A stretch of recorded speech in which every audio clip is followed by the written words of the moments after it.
was the last day of the 11 Thunderdogs together. Yes, guys, the day of their official separation is already set. But before we get sad, let's be happy that we have this last moment.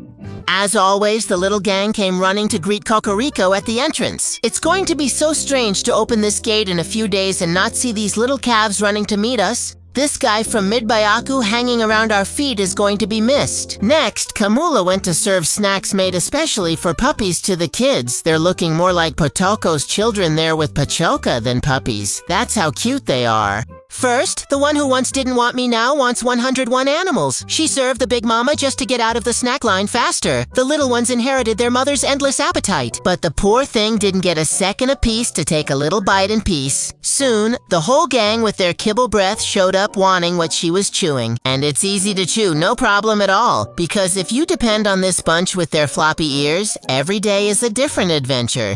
And then the treat distribution began, a mix of cute and clumsy jumps. There were so many little ones crowded together that Fubanga didn't know who to serve first. Sharp bites that even made Tonyona forget how to speak Portuguese. A giant mother pretending to be a child to get more cookies. A puppy hitching a ride on its sibling's back. And 1,000 other things happening at the same time. And if you think the Kukumila feast ended here, you're very mistaken. I ended up feeling sorry for Mama Drella for being robbed by her own children during snack time. After all, since betrayal never comes from the enemy, I decided to give her the Master Blaster treat that Chitarinya loves, Panettone for dogs. Mama Cheetah grabbed the Panettone and went to the back of the house to calmly enjoy her treat. Meanwhile, her children were locked inside the house for the sake of their mother's peace. And much later, Coco let the gang out, firmly believing that Balachita had already finished her snack. But a mother is always a mother, right? The poor thing saved the treat for her children, and soon the white sheep of the family found the first Panettone of his life, and it wasn't even Christmas. Akamula, with her Frambolino talents, tried to take the little bread from the dog's mouth, and in return she got a proper chomp.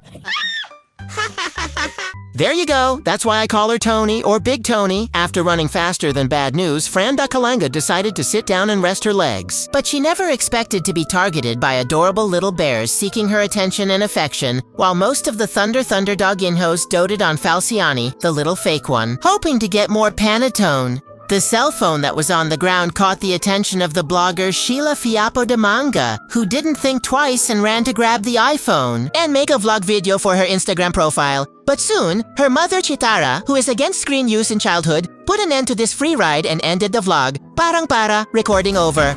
Not only did she take the cell phone from the dog's mouth, she also went on to educate Estopina the old-fashioned way, really laying into the little troublemaker using positive education techniques, giving her the option of a spanked hand and letting her choose if she wanted to get smacked now or in 5 seconds. After this well-deserved scolding, we thought that poor little Chilinha would serve as an example for her 9 siblings. However, Pantaron came to make his mark. As soon as Coco repositioned the cell phone, Pantro was outraged by the kids being put on display, and he started yelling and confronting the robot in front of him. That's when he realized the exact moment he had made a terrible choice, because his mother realized he wasn't acting the way she had taught him, and there went the teacher to give little Pantarina a lesson about how to behave in public. Always following her teachings based on a good old slipper spanking. After all, she prefers to use old-fashioned methods. A true old-school mom. After that good beating, which lasted 2 long minutes, and feeling firsthand the price of being rebellious, Pantera swore never to bark at other people's cell phones again. Next, Fubanga thought it would be a good idea. She ran like crazy to see if the 11 Barnaby would follow her.